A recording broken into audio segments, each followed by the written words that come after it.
mga facts, mga realities na dinadaanan namin na hindi na-appreciate itong mga nagre-rate sa amin. Ang tinitingnan lang po yung conviction rate. Sana po wag yung conviction rate.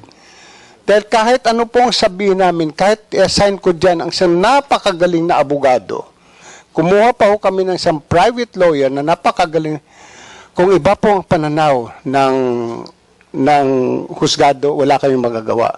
Sana husgan kami sa aming disposal rate, sa number of cases that we dispose every year.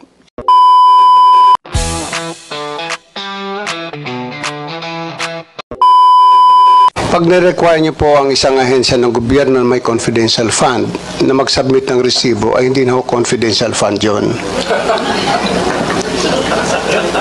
Kasi Mr. Chair, gusto ko lang pong doon. Kasi nire-require po yun ng joint circular. So hindi po pwedeng kasi meron po tayong joint circular 2015 regarding sa confidential fund. Pero hindi po nakakatawa na sabihin natin na hindi tayo nagsasubmit ng mga resibo. So I beg to disagree po, no. Kailangan din natin mag-follow po doon sa JC 2015. Pagpaunmanhin po ninyo, pero mula po na ako'y maging ombudsman, wala po nagsabi sa akin na mag-submit po kami ng resibo, dahil paano ko po reresibuhan ang isang intelligence officer na sinuyo ko tingnan ang isang bagay o isang kaso? Ano ho yung resibo ilalagay ko doon? Paano ho ililiquidate sa akin ng intel officer? If I get a safe house, magtataka pa ho kayo, ba't ako kumuha ng safe house? Baka naman yung safe house na yun ay hindi totoong safe house, kundi motel. I mean, I really don't know. But if that is the case, na pag-uusapan po natin, pag-aawayan natin ng confidential fund, then alisin nyo sa budget namin yung confidential fund. As I said, we can survive. I can continue investigation cases. We just smile at my friends at the ISAF and some other investigation agencies. Madali lang po yun eh. I call my friends in the provinces, I call some police officers in the provinces, I ask them for their support. Kung kailangan mag-utos sila ng tao para i-verify kung totoo ito, din doon po kami gumagastos ng transportation expense ng pangkain ng tao. So paano ililiquidate po sa amin yon? Paano kami mag-release sa submit ng resibo? Napakahirap po yata noon na mag-submit kami ng resibo. At siguro wala namang papayag din sa amin na intel officer na pag binigyan ko ng 50,000 pesos o i-liquidate mo sa akin, na tuwing sa kanya ng taxi, kung siya ay may, which I did it before, na pinamanmanan ako isang empleyado ng ombudsman, pinasundan ko, abay, siguro may hirapan yung intel officer na every now and then bibigay sa akin yung mga resibo ng gasolina. At pag niliquidate ko yung resibo ng gasolina na yon as my own expense, baka sabihin ng COA, hindi pwede kasi hindi ka pwede mag-claim ng gasoline expense because you have your transportation allowance. So I don't think a receipt is important. What is needed is that we make a certification, we issue a certification to the effect that we have spent the confidential fund for purposes of investigation of cases. Bakit po kami nakakatipid? Noong araw po, kuminsan lumalakad po na investigador 5. Yung 5 pong yun, binawasan ko. Kasi ang aking filosofiya, kung kayang gawin ng isang Little Indian, yung gawain ng 10 Little Indian, bakit hindi ba nga gawin ng isang Little Indian? So just like when I was investigating the case of the onions, yung mga sibuyas, may mga isang tao kung pinalalakad o 2. Kung medyo delikado yung lugar na pupuntahan, 3 sila akong pinapupunta. Yun po ang pero hindi ko sinasabi sa kanila, magbigyan nyo ako ng resibo.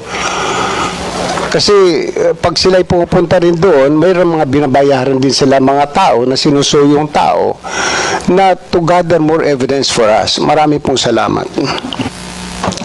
Yes, thank you very much po doon sa explanation.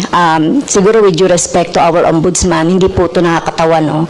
At hindi ito pwedeng sabihin na walang resibo dahil taon-taon po nakikita natin tumataas ang confidential fund. So kung ganyan po yung sinasabi ninyo, so baka ma-encourage ang mga lahat ng government offices na gumamit na lang ng confidential fund kung wala naman itong resibo. Kaya nga po meron tayong circular na dapat pong sundan ng ating lahat ng mga agencies.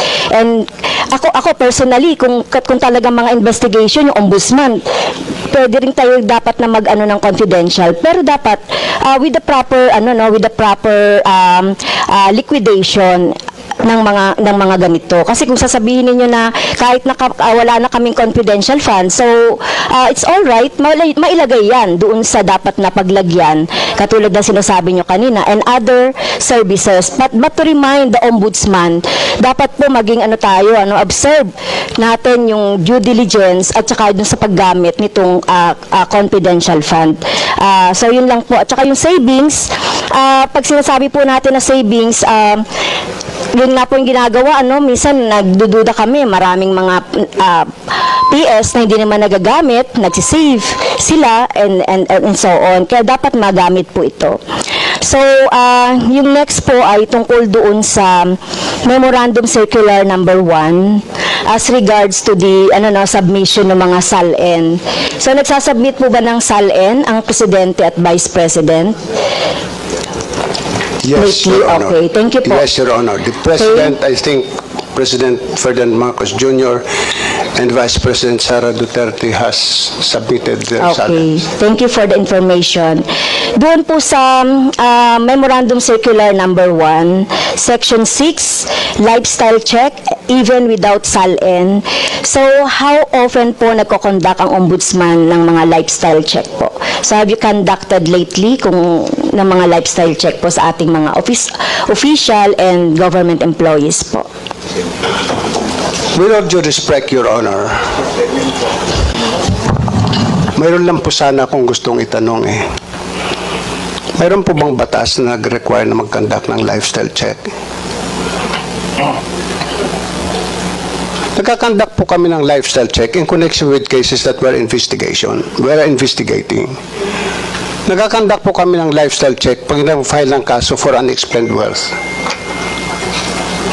Nagkakandak po kami ng lifestyle check nang hindi na namin kailangan i-publicize pa that we're conducting a lifestyle check on this particular government official or employee. But the only question is, what law has been violated? The law on lifestyle check, where there is none? Or shall we proceed to forfeiture when we find that the properties of this particular government official or employee is not commensurate to his salary? Which again is debatable. Marami po sa ating maraming pera o maraming ari-arian na maring not commensurate sa kanyang income. Pero lingid sa ating kaalaman, yung asawa ay nagdinegosyo. Lingid sa ating kaalaman ay nagbabayad naman pala ng tamang buwis. But para sabihin na nagla-lifestyle check kami at ito ay ipangalandakan namin sa publiko, hindi po namin gagawin yon. We will conduct our investigation discreetly.